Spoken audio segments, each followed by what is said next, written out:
안녕하십니까, 전은성입니다. 자, 1월 10일 날 국민 주거 안정을 위한 주택 공급 확대 및 건설 경기 보완 방안이라는 걸 발표했죠. 자, 여기에 대해서 많은 지금 내용들이 나왔는데, 이 중에서 도심 공급 확대, 재건축 재개발 편, 실질적으로 우리 투자에 대한 도움이 되는 편에 대해서 한번 설명을 드리도록 하겠습니다.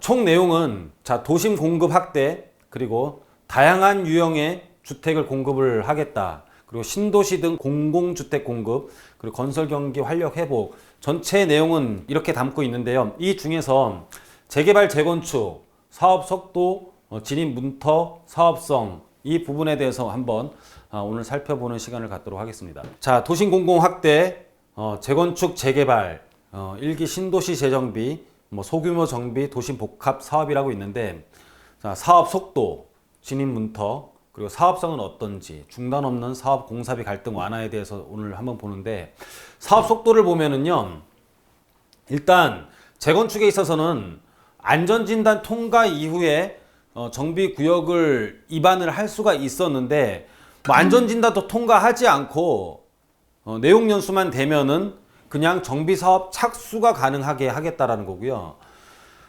진짜 이게 사업에 대한 방법, 그리고 사업에 대한 절차를 완전히 지금 다 무시해요. 그래서 사업을 막 시작할 수 있는 그런 지금 계획이라고 보시면 되겠습니다.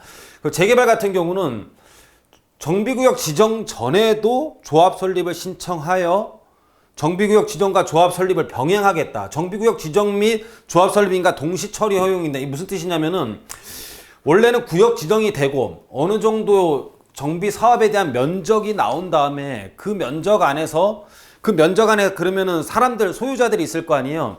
그 소유자들이 그 면적 안에서, 그 정비 구역 안에서 사업을 할 수 있게 회사를 만드는 것을 조합이라고 하는데, 얼마를 개발할지 지정도 되지 않은 상태에서 정비구역 지정 전에도 조합 설립을 신청한다라는 거예요. 그래서 정비구역이랑 이런 입안이랑 지정 없이 바로 재건축 재개발을 사업 추진 시작을 하겠다라는 것입니다. 그러니까 절차를 완전 무시하는 거죠. 어떻게 개발할지, 어느 면적이 될지도 모르는데 그냥 조합도 설립을 해라. 앞으로 어떻게 될지 마지막에 결론 내려드리도록 하겠습니다. 자, 사업성이 점점 높아지는 거예요. 그간 신축 빌라 혼재 등 부지 특성상 재개발 추진이 불가능했던, 이건 이제 신축 비율이 높으면은 역세권 개발은 못하게 했었잖아요. 이런데도 그냥 정비 사업 할 수 있게 해주겠다. 그리고 현재 재개발 노후도 요건이 3분의 2, 66.6%인데 이것도 60%로 완화하고, 그리고 노후도 외에 접도율이랑 주택 호수 밀도라는 게 있는데 이것도 무시하겠다는 거예요. 이런 것도 걸림돌이 되지 않도록 하겠다. 왜냐면은 예전 같은 데는 호수 밀도가 굉장히 높았고 길도 막 좁았잖아요.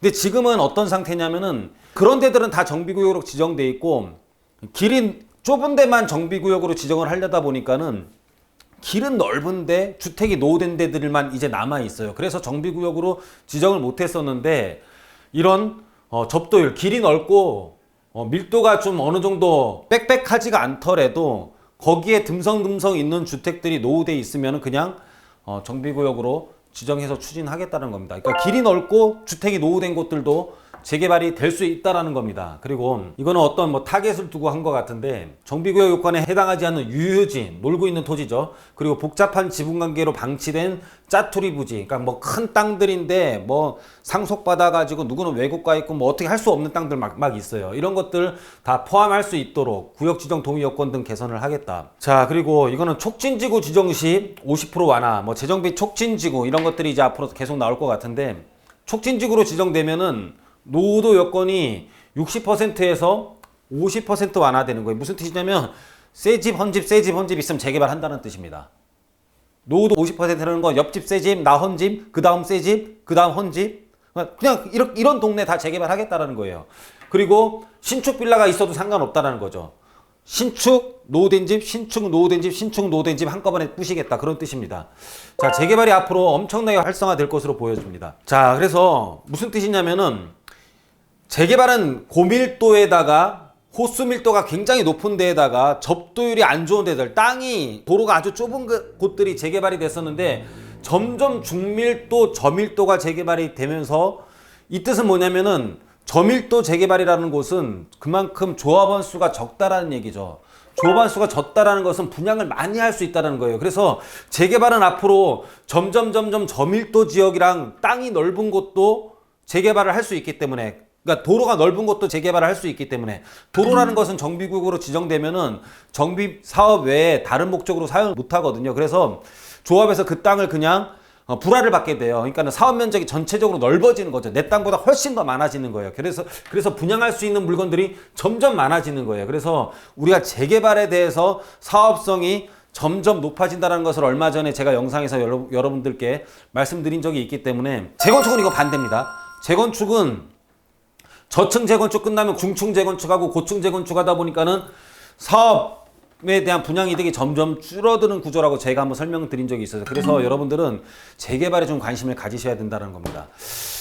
자, 뭐 사업비 지원은요, 그전에는 관리처분 인가한 데에서 허그 보증 확대하고 자금을 지원했었는데, 그게 아니라 조합 설립 인가 때부터 공공성 확보를 하면서 자금을 지원하겠다라는 얘기예요.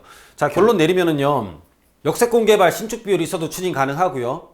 재개발 접도율 밀도 무시하고 추진 가능하고, 촉진지구로 지정되면 새집 헌집이면 다 철거하겠다는 뜻이고요. 재건축 재개발 사업 추진이 기본계획 정비구역 지정 다 무시하고 그냥 그 전에 조합 설립이가 가능해지고요.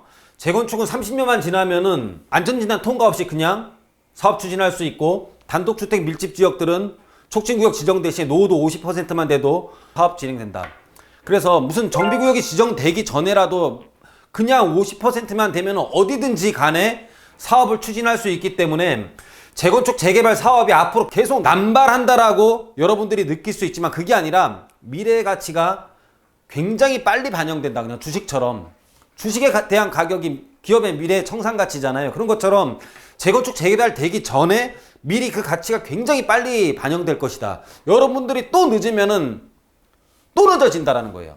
여러분들이 또 선택을 하지 못하면 재개발 재건축에 대한 미래 가치가 굉장히 빨리 선반영될 것이기 때문에, 사업이 시작을 안 해도 가격은 굉장히 많이 뛸 것이다. 사업이 여기저기 뭐 신속통합, 뭐 모아주택, 소규모 재건축, 재개발 이런 것들이 굉장히 많은데 너무 남발한다. 그냥 여러분들이 이렇게 볼 게 아니고, 미래의 가치가 굉장히 빨리 반영돼서 모든 가격들이 올라갈 수 있기 때문에 여러분들이 서둘러서 투자를 했으면 좋겠다라고 오늘 결론 내면서 여러분들이 조금 서둘러라는 의미로 오늘 강의는 준비했습니다. 자, 오늘 강의는 여기서 마치도록 하겠습니다. 감사합니다.